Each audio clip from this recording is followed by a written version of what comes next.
Hi guys, and welcome to Airability, your regular dose of lead therapy.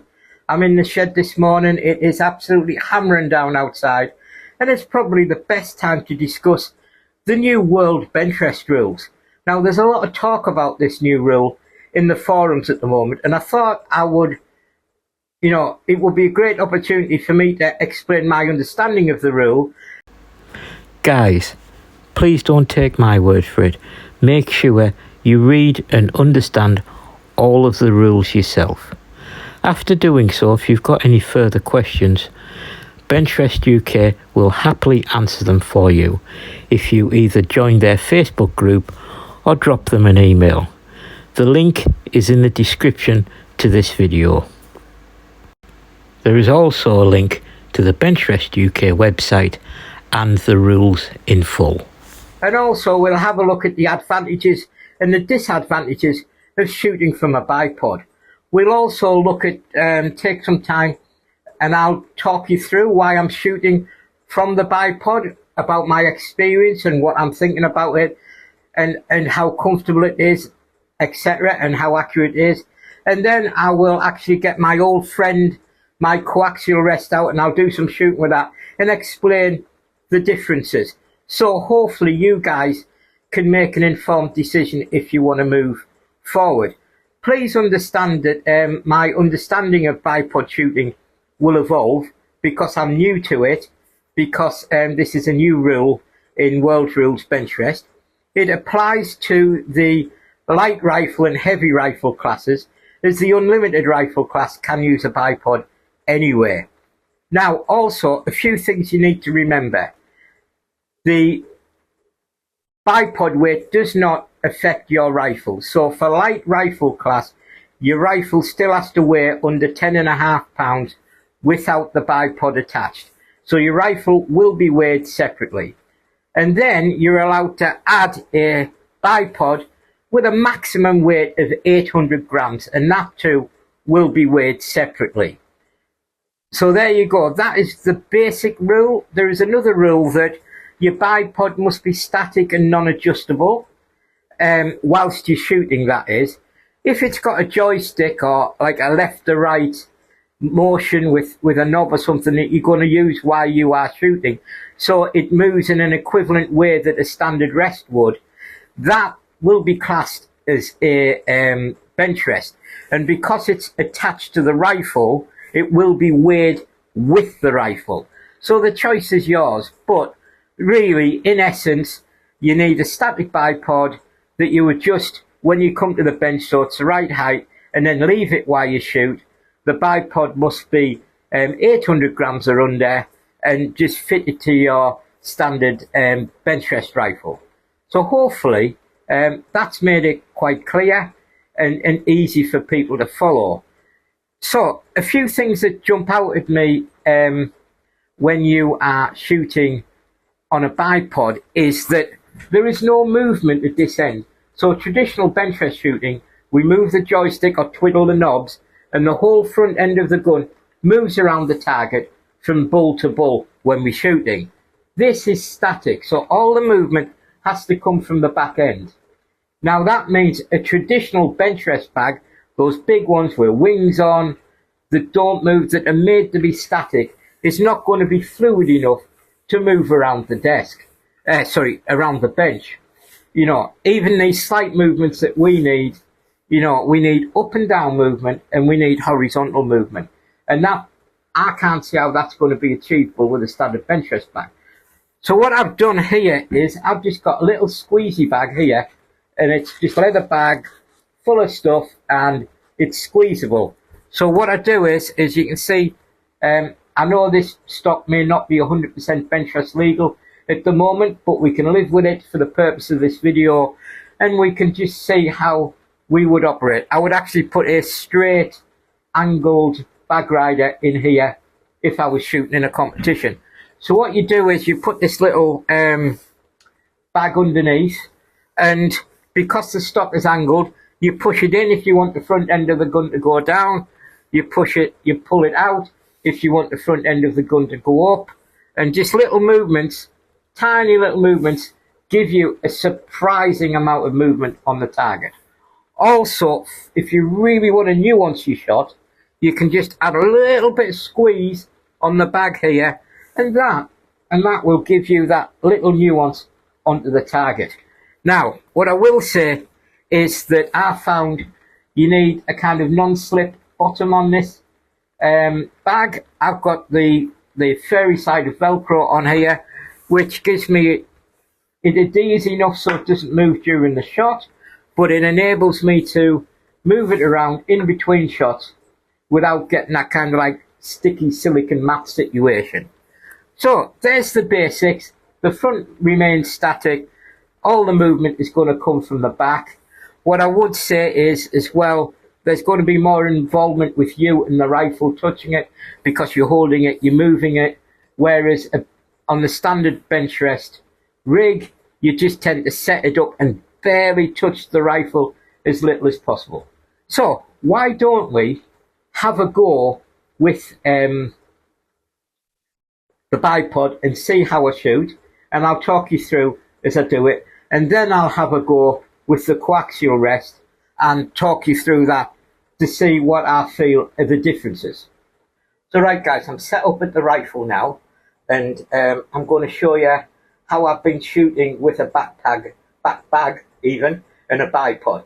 Now, before anybody gets any bright ideas about putting their back bag on some sort of adjustable lab stand or something similar, the rules for the back bag have not changed at all. So your back bag cannot be mechanically adjustable in any way, and it can't sit in some sort of rig or trap that restricts its free movement either. It's just got to be a back bag. So let's have a look. I've got the little back bag here, as I said, and it's just under the butt, the bipod set up at the front. I've got the target down the range. So why don't we try a few shots and I'll talk you through it. So as you can see here, I'm actually touching the rifle a lot more than I would normally do, because I'm moving it around on the back bag to try and get it on the first target. Now, what I will say is the weather today is pretty abysmal, and I was going to put a camera in the garden and record the live shots, but it's absolutely hammering down. So I'll post up the completed target in the corner of this video so you can see how well I did. So it's absolutely raining, there's a bit of wind, and I'll talk you through what I do. I've got the prepared pellets here and I'm ready to go. So I'm trying to move as little as possible because I've got the rifle set up roughly on the target. Now I'll slide my hand onto the bag. I'm making micro adjustments left and right and pushing and pulling the bag until it's on the bull. Now what I will notice is when I'm actually settled, the crosshair is probably moving within 1/4 of a millimetre on the target, so it's very stable and I'm happy with that. So I'm just lining up now and I'm going to take my first shot. I'm having to adjust the bag because I looked up and changed the level of squeeze on the bag when I spoke to you. There we go. That's a bull. Right. Now, you've got to avoid, when you're shooting off the bipod, the temptation of just leaning into the gun and moving it across to the next target and putting tension and twist into the rifle. So you've got to load up, right? You've got to load up.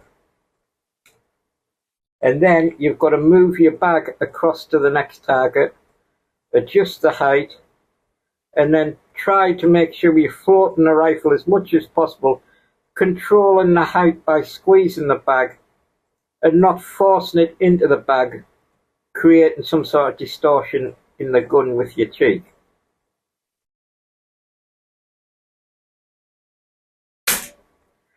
Believe it or not, that's 2 X's in a row, that's not bad, that. So I'm going to carry on like this, and so when I'm looking through the target now, as you can see, I haven't moved, but my crosshairs have moved onto a different row on the target. So I'm having to realign again. I'm squeezing the bag.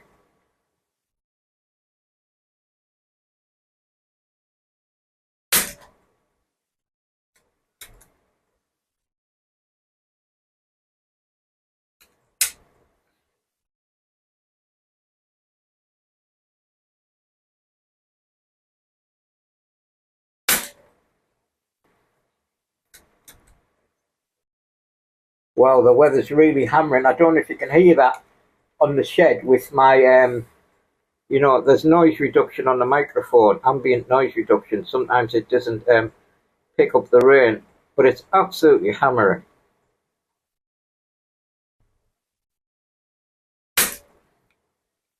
I'm absolutely, you know, can you say I'm becoming more fluent with the rest? But what I would say is, if I was shooting at a tournament waiting for wind patterns to come along, I would have to stay frozen like this on my point of aim until the wind pattern came along, or I would have to readjust when the wind pattern came along, which would take time to do.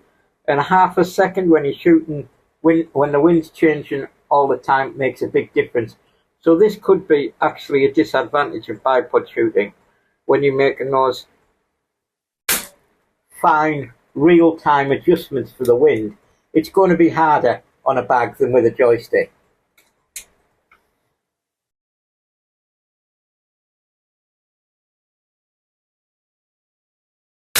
So there you go. That's me shooting from the bag.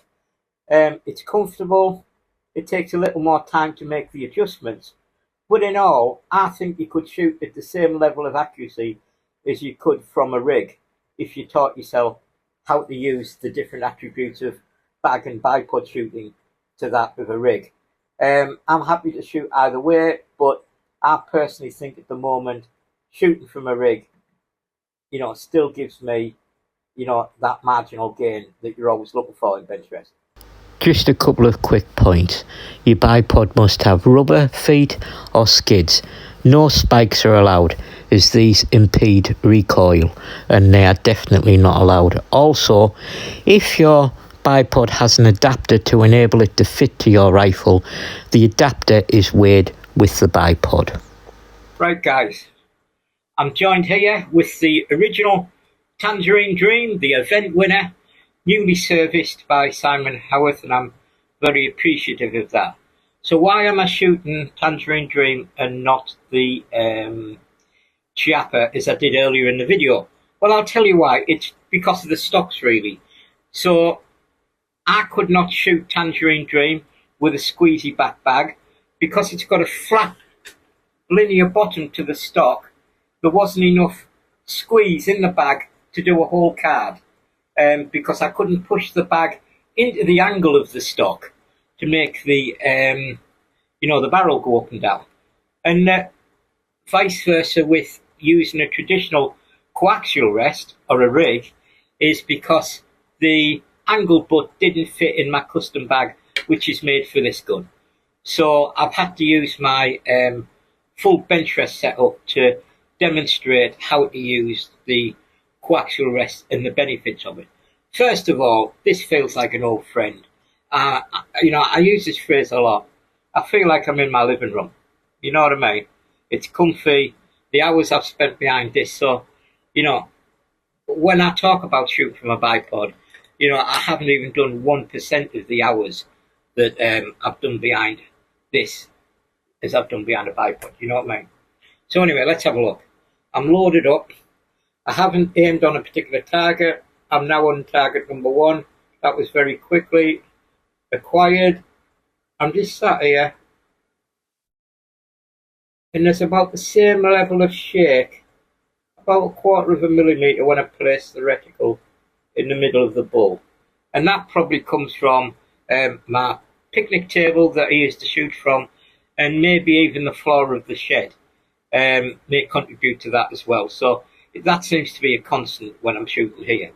So I've gone back to the target. It's virtually exactly where I left it, the crosshairs, and there you go, X.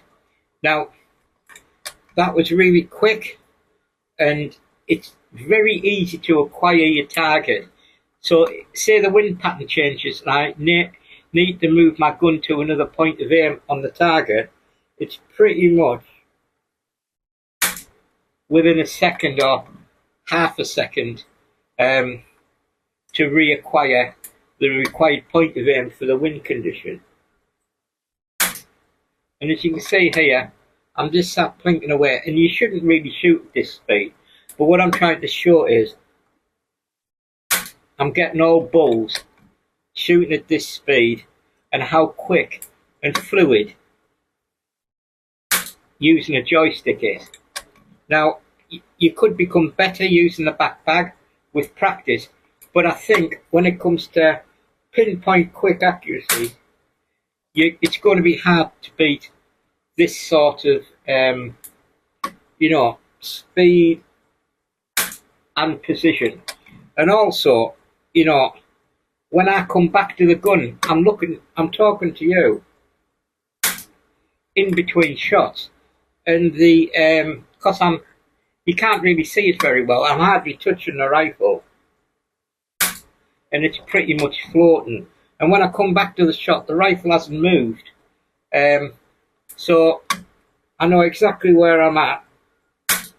And I've just sat there, and I've just shot 10 bulls, just blinking away. So I think the major benefit of these types of rests against bipod is the fluid, real-time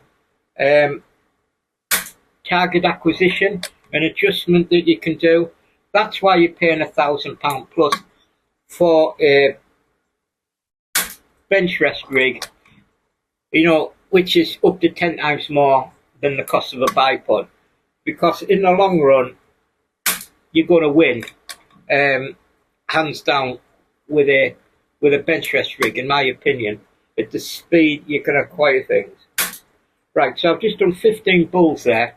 Now, this is the advantages of a rig, but I won't take anything away from the bipod, because that's going to make the sport more accessible for many shooters. Right, why don't we have a wrap up and talk about my findings?